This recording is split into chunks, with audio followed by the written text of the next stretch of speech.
All right, so today we're going deep into some pretty fascinating ideas about the Elohim. And Oh, all this is based on the research that you sent over. right. This deep dive is unique because our primary source is a transcript from a French YouTube video. Interesting. A hypnotist is interviewing a subject about their experiences with the Elohim. It's Wow. some seriously intriguing stuff. Yeah, it certainly is That the makes nature sense. of the source material, Okay. like a hypnotic transcript, right? Yeah. That immediately presents us with a fascinating layer of interpretation. Uh-huh. We're dealing with subconscious impressions, Right. which could be metaphorical Yeah. or even influenced by personal beliefs. Totally. So as we explore these ideas, Yeah. it's crucial to keep that context in mind. Absolutely. It's like we're getting a glimpse into a hidden world filtered through the lens of the subconscious. Exactly. So right off the bat, Okay. the subject describes a powerful vision of the Elohim, Uh-huh. tall, slender white silhouettes standing back to back. Okay. Forming a shape like a three-leaf clover. Interesting shape. What do you make of that imagery? The three-leaf clover shape. Yeah. It immediately draws attention to the number 3, Okay. which is a recurring theme throughout the transcript. Okay. We see it in their physical form, Right. their social structure, Mm-hmm. and even their perceived influence on Earth. Okay. 3 is a powerful number in many traditions. Sure. I mean, think of the Christian Trinity, Yeah. or the 3 aspects of the self in some philosophies. Yeah. It makes you wonder Yeah. if this repetition of 3 is a deliberate symbolic choice, Okay. perhaps hinting at a deeper understanding of the Elohim's nature. It's like they're trying to send us a message through numerology. Yeah, kind of. Now, the subject also perceives the Elohim as beings from another planet or dimension Okay, who have interfered with Earth and its inhabitants. right. And they even link the Elohim to the Bible, Really? specifically the writing of the Old Testament. That's interesting. What do they say about that? Well, they suggest that the Old Testament was written based on information transmitted by the Elohim, Oh, describing it as a beam of light emanating from them, a beam of light. carrying information and spreading across the planet. Interesting. This brings up some pretty thought-provoking questions. I bet. What do you think it means that the subject saw a beam of light? Well, it could be a literal energy transmission, Right. or Yeah. maybe a symbol of knowledge and influence. Like they beamed down the information almost like a cosmic download. That's a good way to put it. And it gets even more interesting Okay. because the subject describes seeing the Earth's landscape Uh-huh. with these descending particles containing coded information, What? almost like hieroglyphs raining down. Wow, that image of coded particles descending upon Earth, Yeah. that's particularly compelling. All right. It speaks to the idea of the Elohim actively shaping human understanding Okay. and perception, Uh-huh. perhaps even planting the seeds for our religious beliefs. So if we connect this to the bigger picture, Yeah. what we're essentially talking about is the Elohim potentially playing a role in the formation of religious belief systems, right? Exactly. It raises a very significant question. Yeah. If this information is accurate, Uh-huh. what does it mean for our understanding of religion and its origins? It definitely challenges the traditional narrative. It does. Okay, let's move on to the Elohim's physical and mental form, Okay. because this is where things get really intriguing. Right. The subject provides a reconstructed image of the Elohim Okay. as black beings with white eyes, Black beings with white eyes. conveying a sense of ancientness and mystery. What stands out to you about that specific imagery? It feels very otherworldly, almost like a negative image, Right. and their physical form is described as a blend of android and human-like features. It's as though they're a hybrid of the organic and the artificial, which raises all sorts of questions about their origins and evolution. It certainly does. Yeah. The subject also delves into the Elohim's mental characteristics, Okay. associating the color blue with their mental energy. Blue. Yeah. They describe it as cold, Uh-huh. active, Okay. powerful, Right. something that can freeze and penetrate. Really? This might explain how they exert influence and control, Okay. almost as if they have a hypnotic effect. Whoa, that's a bit unsettling. Yeah, The idea of an external force freezing our minds, right. maybe even manipulating our thoughts. Ah, It's a bit creepy, isn't it? it certainly challenges our notions of free will and autonomy. For sure. Now let's dive into the Elohim's social structure. Okay. The subject describes a very specific hierarchy. A dominant leader with 2 submissive beings. Interesting. Always in groups of 3. There's that number 3 again. Precisely. It seems to be a fundamental principle underlying their existence, Uh-huh. appearing in their physical form, social structure, Right. and even potentially in their influence on the 3 major religions on Earth. It makes you wonder if this recurring pattern of 3 is more than just a coincidence. Yeah. Is there some deeper significance we're missing? Yeah, it really does make you think. And speaking of influence, Okay. the subject describes a very specific connection Okay. between the Elohim and Earth. All right. They see an energy sword Attitude. planted in our planet, Wow. symbolizing domination and control. What do you think that could represent? Right. Sounds pretty intense. It does. The term energy sword Yeah. definitely evokes a sense of power and even aggression. Okay. It's almost as if Earth is being held captive by this force. Interesting. The subject goes on to explain that Earth is like the heart The heart. of the solar system, Okay. targeted by the Elohim for its emotional energy. So like we're some sort of cosmic battery. It's a fascinating concept. Earth is a source of emotional sustenance. Right. And remember how they described their mental body as cold? Yes. Could it be that they need this emotional energy to balance out their own coldness? That's a really intriguing possibility. Yeah. The subject specifically mentions that the Elohim feed on emotions, Okay. especially pure, unsullied ones. Interesting. And they use very visceral language to describe this exchange, Okay. like a plunge, a shooting sensation.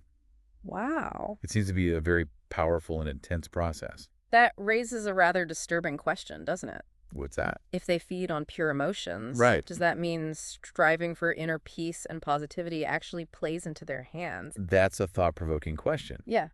and one that the transcript doesn't directly answer. Huh. Is seeking positivity a genuine path to liberation? Right. Or could it be feeding into a system of control? Yeah. Bit of a paradox. It really makes you think about the nature of free will. It does. And whether we're truly in control of our own emotional landscape. Absolutely. This is getting pretty deep. It is, and it gets even more complex. When we consider the subject's claim that the Elohim have a dominant role over other extraterrestrial beings. So they're not just influencing us directly, but also shaping the entire extraterrestrial landscape. Potentially influencing their interaction with Earth. It's like a cosmic power play.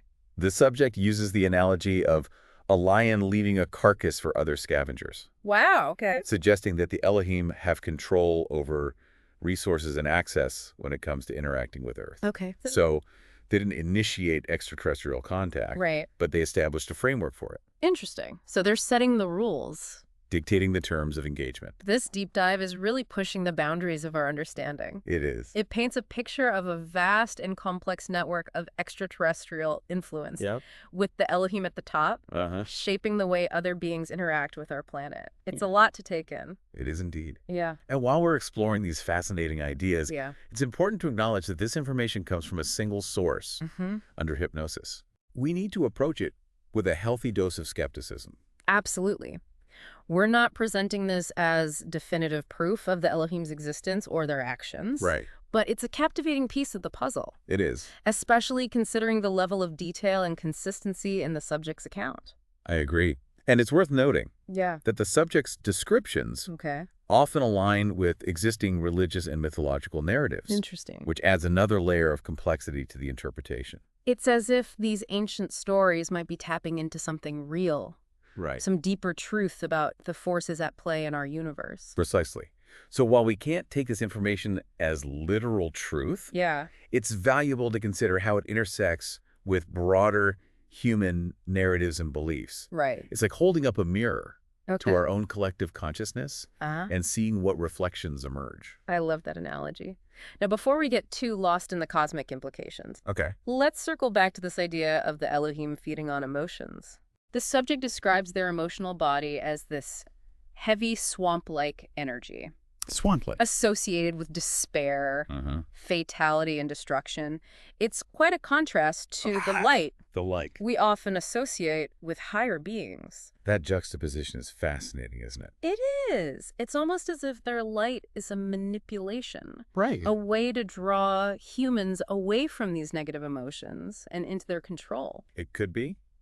Or perhaps it reflects a duality within them, Okay. a balance between light and darkness. Wow, that's a mind-bending concept. Yeah. It makes you wonder if maybe our own negative emotions are somehow connected to them. Interesting. Have you ever felt like your bad mood was coming from somewhere outside yourself? I think we've all had those moments where it Yeah. feels like our emotions have taken on a life of their own. Yeah, for sure. And this description of the Elohim's emotional body Mm-hmm. certainly raises questions about the nature of our own emotional landscape Yeah. and whether external forces might be influencing it. Okay, so we've covered a lot of ground here. We have. From the Elohim's potential role in shaping religion Mm-hmm. to their complex relationship with Earth and other extraterrestrial beings, Right. what stands out to you as the most significant takeaway from this hypnotic transcript? For me, it's the idea that the Elohim, Okay. if they exist as described, might not be the benevolent beings of light we often imagine. Right. Instead, they could be entities with their own agenda. Okay. One that potentially involves manipulating and controlling human emotions. That's a sobering thought. It is. It really challenges our assumptions about the nature of extraterrestrial life Yeah. and its potential impact on humanity. It also makes you wonder what we can do, Right. if anything, to resist this influence. That's the million-dollar question. I know, right? Yeah. If seeking positivity plays into their game, Uh-huh. what's the alternative? Exactly. Do we just surrender to despair and negativity? I don't think that's the answer either. I don't either. It seems like we're caught in a cosmic catch-22.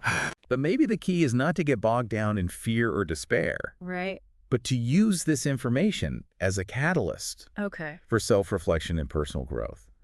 What do you think? I think you're right. Knowledge is our best defense. I mean, the more we understand about these potential influences, the better equipped we are to navigate this complex reality. I agree with that. This deep dive isn't about fear or paranoia. Right. It's about empowerment, encouraging critical thinking, Yeah. encouraging you to explore these ideas for yourself. It's about taking back control of our inner world, Exactly. regardless of whether or not the Elohim are pulling the strings. Right. And that includes being mindful of our emotional states, Yeah. not as a way to appease some hypothetical Elohim, Okay. but to foster our own well-being and autonomy. So it's not necessarily about suppressing emotions, but understanding where they're coming from and choosing how we respond to them. Yes, it's about recognizing that our emotions are powerful forces that can be used for good or ill, and choosing to wield them consciously and intentionally. That makes a lot of sense. Now, there was one more point in the transcript I found particularly interesting. Okay, what's that? The subject mentions that the Elohim, despite their apparent control over other beings, don't seem to be expanding their numbers significantly. You're right. They stick to this rigid structure of 3. Right. It almost seems like a limitation of vulnerability, even. It could be. So their strength might also be their weakness. Possibly. That's an interesting paradox. Do you think this rigid structure is somehow necessary for them to maintain their power? It's possible. If they're so reliant on maintaining a specific order and hierarchy, Right. any disruption to that structure could potentially weaken their grip. So it all comes back to control. It seems so. This brings us back to that question we touched on earlier. Yeah. If the Elohim are indeed feeding on pure emotions, Mm-hmm. does striving for inner peace and positivity weaken their grip? Right. Or does it make us more predictable and controllable, playing right into their hands? It's a tough one to wrap our heads around. What do you think, based on what we've learned from this transcript? Honestly, I don't think there's a simple answer. Yeah, that's fair. The subject's experiences filter through hypnosis. Right. They present us with a fascinating but ambiguous picture. Yeah. I mean, what we can say for sure is this deep dive has taken us down a rabbit hole of intriguing possibilities. It has. We've explored some mind-bending ideas about the Elohim, their potential influence on humanity, and the complex interplay between extraterrestrial forces and our own emotional landscape. Absolutely. It's been quite a journey. It certainly has. I'm leaving this deep dive with more questions than answers. That's the beauty of exploration. Sometimes the most important questions are the ones that lead us on a journey of self-discovery. That's a good point. Yeah. So to our listeners, we'll leave you with this final thought. If the Elohim feed on pure emotions, what happens when we learn to master our own emotional energy? Is that the key to breaking free from their influence? Or is it all part of a grander design we don't yet understand? Keep exploring, keep questioning, and keep diving deep.